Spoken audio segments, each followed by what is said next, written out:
자, 최근 들어서 사람들이 가장 많이 샀을 것 같은 종목 카카오페이, 그리고 두산에너빌리티, 그리고 SK하이닉스 이런 종목들인데, 오늘 특별히 SK하이닉스 카카오페이에서 큰 하락이 나왔단 말이죠. 자, 이 부분에 대해서 한번 분석해 보겠습니다. 과연 개미털기인지 아니면 진짜 끝난 것인지 한번 이야기해 볼게요.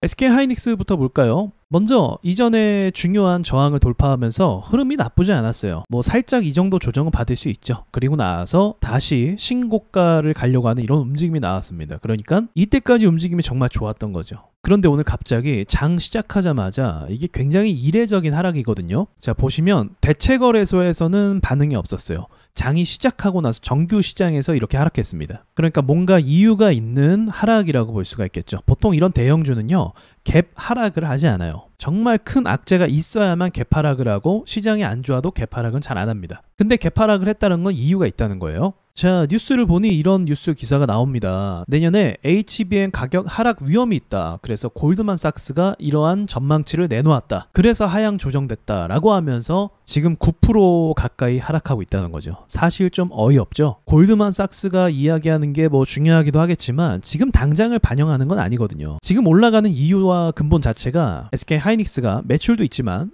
엔비디아가 사상 최고치를 찍으면서 같이 올라간 부분이 있거든요. 그래서 엔비디아에 어떤 문제가 생겨서 하락하는 건 이해가 되지만 이렇게 단독적으로 하락하는 건 좀 이해가 되지 않는다. 자, 그럼 거래대금을 보면 오늘 SK하이닉스에 역사적으로 가장 큰 거래대금이 터졌습니다. 3조 7천억 원. 말도 안 되는 수치가 터졌죠. 이게 최근에 1조만 넘어도 사실 엄청난 거거든요. 근데 지금 2조를 넘어서 3조 터지는 거래대금이 왜 이렇게 많은 거야? 아무튼 엄청난 하락을 하고 있어요. 하락 내용을 한번 보죠. 일단 시초에 던지면서 개파락하니까 매수세가 들어왔던 것도 있어요. 거기서 1,500억 정도 거래대금이 터지고 시작합니다. 엄청난 돈들이 회전이 된 거죠. 그리고 나서 장 초반에 거의 거래가 많이 이루어졌어요. 이때 매도하면서 받았던 돈들도 꽤 많습니다. 이게 지금 1분봉이거든요. 근데 1분에 막 300억, 500억 이렇게 막 터지는 걸 볼 수가 있어요. 그리고 하락을 조금씩 했죠. 사실은 크게 하락한 건 아니에요. 결국 이 돈들이 누적되고 쌓여서 3조 가까이 되는 돈들이 터지게 되었다는 거죠. 그리고 분명히 세력들이 정규장을 이용해서 움직인 게 맞고, 정규장이 끝나니까 주가가 거의 옆으로 가다시피 하죠. 그래서 국내 개인 투자자들이 이런 보고서를 보고 던질 리가 사실 없거든요. 여러분 같으면 골드만삭스가 얘기한다고 이거 매도 버튼 누릅니까? 아니거든요.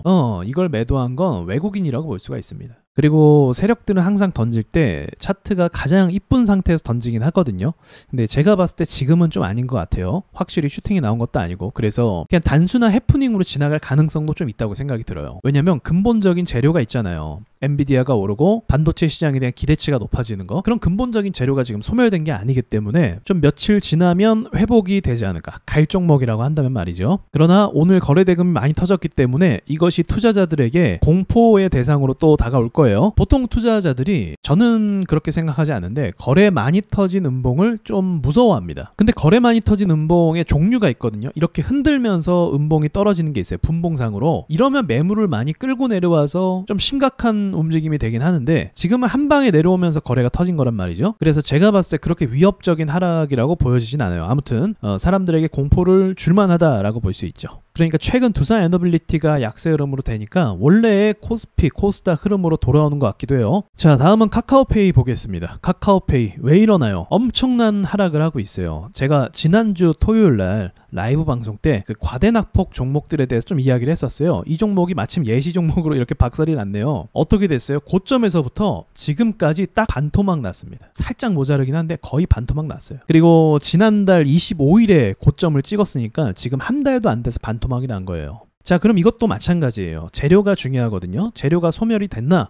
지난밤에 스테이블 코인 관련 미국 주식이 크게 급등을 했어요. 20% 정도 급등을 했거든요. 서클 주식이. 그래서 오늘 스테이블 코인 관련된 종목들이 시초에 크게 올랐잖아요. 그쵸? 그러다가 장중에 한국에 있는 스테이블 코인 관련 종목들은 장 시작하자마자 계속 떨어지게 됐습니다. 그러니까 카카오페이뿐만 아니라 전반적인 섹터가 다 하락했다는 거죠. 그런데 그 중에서 재료는 소멸되지 않은 상황인 거예요. SK하이닉스와 약간 유사하다고 볼 수 있는 거죠. 일단 뭐 이런 다날이라든지 NHN 같은 종목이라든지 이런 종목들도 이렇게 흔드는 게 이상한 건 아니에요. 왜냐면 재료가 약간 추상적이긴 하거든요. 스테이블 코인이라는 게 구체적으로 언제 시행되는지, 언제 기업들이 그것을 통해서 매출을 내는지, 그런 것들이 아직은 좀 미정 상태이긴 하거든요. 그래서 움직임이 이렇게 되는 게 뭐 그렇게 이상한 건 아닙니다. 하지만 카카오페이는 제가 봐도 굉장히 엽기적인 차트예요. 그래도 시가총액이 오를 때 10조 가까이 됐던 종목이 지금 이런 식으로 반토막 났다는 건 사실 보고도 믿기지가 않는 사실이죠. 이것도 분봉을 보면 거래대금이 실려서 사람들이 좀 불안한 차트라고 생각을 할 수도 있어요. 근데 이건 역시도 어떤 차트가 안 좋은 거냐면 이렇게 막 반등 주고 왔다 갔다 했던 차트가 안 좋은 거예요. 이렇게 하면서 거래가 점점 늘겠죠. 오르락 내리락 하니까. 이러고 나서 결국 떨어지면 어떻게 되겠어요? 반등 노리고 들어온 개미 투자자들이 다 물려서 매물대가 더 두꺼워지겠죠. 이런 게 안 좋은 거예요. 근데 이것도 SK하이닉스랑 마찬가지로 하락하는 패턴이 비슷합니다. 그리고 떨어지는 시간대도 비슷해요. 그래서 가장 강력한 종목 두 종목을 세력들이 의도적으로 이렇게 털어내는 게 아닌가 생각이 듭니다. 그렇지 않아도 반토막이 났기 때문에 이 뒤에 움직임에서 반토막을 밀고 더 밀기는 쉽지 않죠. 일반적으로. 그래도 얘가 우량주인데. 그래서 저는 지금까지는 개미털기의 한 부분으로 충분히 볼 수 있다고 생각해요. 이런 차트가 어색한 건 아니거든요. 그러니까 원래 코스닥에서 이러한 차트들이 많이 나왔고 급등주에서 이런 차트들이 많이 나왔어요. 그래서 이게 굉장히 뭐 새삼스러운 건 아닌데 최근에 시장이 좋았잖아요. 사실 그런 좋은 것에 대비하면은 괴리감이 상당히 많이 나오는 것도 사실이고, 지금 시장 좋아서 들어왔던 사람들이 고점에서 샀다면 마이너스 50% 그냥 한 달도 안 돼서 반토막이 나버린 상황이라는 거죠. 그러니까 이 변동성이 사실 주식이 커지는 게 좋은 건 아닙니다. 아무튼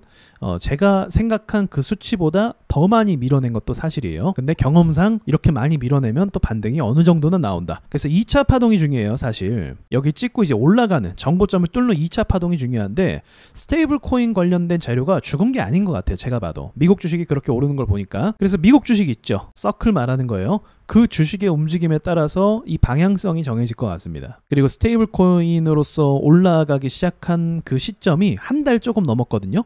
이 정도의 테마면 한 3개월 정도 갈 때도 있어요. 테마가 수급이 좋은 테마를 동반하면 이 동양철관처럼 이 종목도 LNG 테마로서 한 2달 정도 갔잖아요. 그리고 잠깐 쉬었다가 또다시 상승했잖아요. 이런 것처럼 잠깐 쉬어가는 이런 구간들이 있습니다. 그리고 어쨌든 글로벌 시장에서 누구나 다 알만한 그런 재료이기 때문에 재료의 강도가 약하지 않거든요.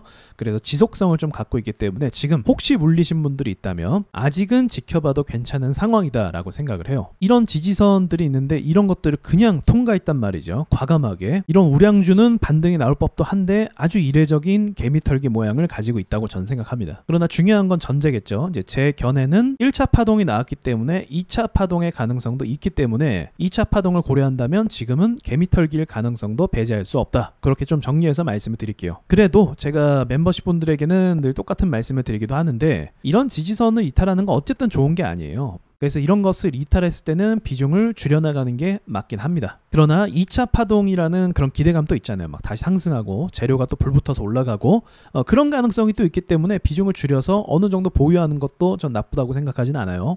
자, 아무튼 7월달 시장이 좋지 않을 거라고 조금 생각은 했지만 생각보다 변동성이 너무 세네요. 자, 지주사 종목들도 좀 좋은 흐름 갔다가 이렇게 또 떨어지는 거 보니까 시장 분위기가 이렇게 획획 바뀌는 것 같습니다. 자, 그래도 오늘 드디어 유한양행 이 종목이 오르고 바이오 종목들이 오르는 걸 봤어요. 펩트론도 신고가 또 찔렀더라고요. 그러면서 알테오젠도 또 신고가 올라갔죠. 참 대단합니다. 그러니까 그런 거는 신고가를 만들고 또는 지지선을 이탈하고 이건 세력의 권한이라고 볼 수가 있어요. 그래서 어떻게 될지 모르지만 우리는 어떤 기준선을 뚫었을 때의 대응이 굉장히 중요하거든요. 어쨌든 유한양행도 그렇고 바이오 종목들이 전반적으로 수급이 또 들어와서 바턴 터치하는 느낌을 좀 주고 있어요. 이게 보통 수급은 아니거든요. 유한양행도 지금 거래대금이 1조 이상 터졌습니다. 엄청나죠? 그러니까 시장에 여전히 돈이 쏟아지고 있습니다. 지금처럼. 그래서 오늘 하락한 종목들도 다시 시장에서 돈을 붙이고 올라가게 된다면 충분히 다시 돌파할 수 있는 그런 시장이라고도 말씀드릴 수 있을 것 같아요. 자, 좀 고통스럽겠지만 한번 잘 넘겨보시죠. 여기까지 말씀드리고 마칠게요.